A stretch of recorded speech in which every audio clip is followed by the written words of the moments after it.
ఇవన్నీ భరించి ముందుకు వెళ్ళి కాబట్టి ఇవాళ అంబేద్కర్ అనే మహానుభావుడు ఇలా మనకు రాజ్యాంగాన్ని అందించాడు. అటువంటి గొప్ప వ్యక్తి బాబాసాహెబ్ అంబేద్కర్. ఇవాళ మనం కొలుస్తున్నాం ఇవాళ. కానీ ఇటువంటి మహానుభావుని కాంగ్రెస్ అనే మూర్ఖతో పాటు అడుగు అడుగున అవమానించింది. ఇలా బాబాసాహెబ్ అంబేద్కర్ ని అవమానించిన party Congress party. Congress party అవమానించిందా ఈ బాబాసాహెబ్ అంబేద్కర్ ఇవ్వండి. కులం పేరుతోని లేకుంటే డబ్బులు లేవు అని చెప్పి కొంతమంది ఏ విధంగా అవమానించారో దానికంటే ఎక్కువ కాంగ్రెస్ పార్టీ బాబాసాహెబ్ అంబేద్కర్ అవమానించింది కాంగ్రెస్ పార్టీ. ఇదే బాబాసాహెబ్ అంబేద్కర్ చరిత్రలో భావితరాలకు అందించకుండా బాబాసాహెబ్ అంబేద్కర్ చరిత్ర ఎవరు తెలియదు. కేవలం గాంధీ కుటుంబం, డూప్లికేట్ గాంధీ కుటుంబం, మా కుటుంబ చరిత్ర మాత్రమే దేశ ప్రజలకు తెలియాలని చెప్పి ఒక కుట్రతోని బాబాసాహెబ్ అంబేద్కర్ చరిత్రను తెరమరుగు చేసే ప్రయత్నం కాంగ్రెస్ పార్టీ చేసింది. ఇవాళ స్వాతంత్ర్యం వచ్చిన తర్వాత నెహ్రూ క్యాబినెట్ లో మహాత్మా గాంధీ సూచన మేరకు నెహ్రూ క్యాబినెట్ లో కాంగ్రెస్ ఏతర మంత్రులు ఇద్దరు. ఎవరు అంటే పార్లమెంట్ సభ్యులు ఎవరంటే బాబాసాహెబ్ అంబేద్కర్, డాక్టర్ శ్యామా ప్రసాద్ ముఖర్జీ ఇద్దరే నెహ్రూ క్యాబినెట్ లో మంత్రులు. ఇవ్వాలి ఆ రోజు నుంచి ఇలా బాబాసాహెబ్ అంబేద్కర్ ను కాంగ్రెస్ పార్టీ పొమ్మని లెక్క పొగబెట్టినట్టు ఏ విధంగా అవమానిస్తూ వచ్చిందో మనందరూ తెలిసిన చరిత్ర. ఇవాళ మహిళలకు సమాన హక్కులు ఉండాలి, ఆస్తిలో సమాన హక్కు ఉండాలి, విడాకులు తీసుకునే అవకాశం కూడా మహిళలకు ఉండాలి, ఒక్కరికి ఒక్కరే భార్య ఉండాలి, మహిళల హక్కులను కాపాడాలి, మహిళలు సమాజంలో తలెత్తుకొని తిరగాలని చెప్పి అణగారిన వర్గాల కోసం ఏ విధంగా తాపత్రపడడో మహిళల కోసం కూడా అవి తాపత్రం. హిందువులు అనేక చట్టాలు ఉన్నాయి, వ్యక్తిగత చట్టాలు ఉన్నాయి. ఇవన్నీ కాదు, ఒకటే చట్టం రావాలని చెప్పి పరిచయమైన మహానుభావుడు బాబాసాహెబ్ అంబేద్కర్.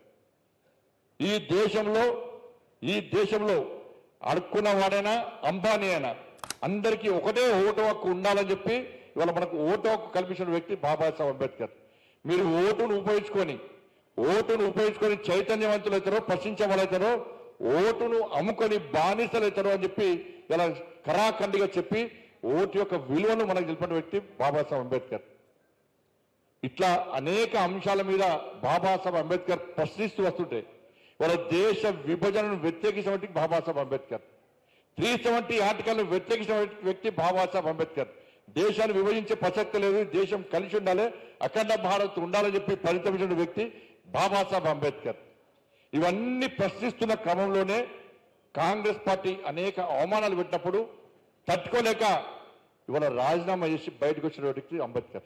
నాకు పదవులు ముఖ్యం కాదు, ఈ పదవులు శాశ్వతం కాదు, నా దేశం ముఖ్యం, నేను ఎంచుకున్న లక్ష్యం ముఖ్యం, ఈ పేద ప్రజలు ముఖ్యము, ఈ దేశాన్ని కాపాడడం ముఖ్యమని భావించే నెహ్రూ ఆగడం తట్టుకోలేక, నెహ్రూ విధానాలు నచ్చక ఇవాళ రాజీనామా చేసి బయటికి వచ్చిన వ్యక్తి, పదవీ త్యాగం చేసిన వ్యక్తి బాబాసాహెబ్ అంబేద్కర్.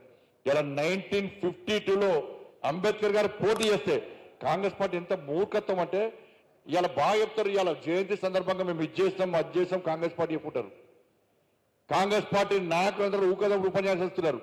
ఇలా భారతీయ జనతా పార్టీ అడిగే ప్రశ్నలకి ఇలా కాంగ్రెస్ పార్టీ సమాధానం చెప్పాలి. అంబేద్కర్ గారిని అవమానించింది కాంగ్రెస్ పార్టీ కాదని చెప్పాలి. ఇవాళ 1952లో అంబేద్కర్ గారు పార్లమెంట్ సభ్యునిగా పోటీ చేస్తే వాళ్ళ నెహ్రూ గారు అంబేద్కర్ గారు వ్యతిరేకంగా ప్రచారం చేసి కమ్యూనిస్టులతో కలిసి అంబేద్కర్ గారు ఓడగొట్టిన పార్టీ కాంగ్రెస్ పార్టీ.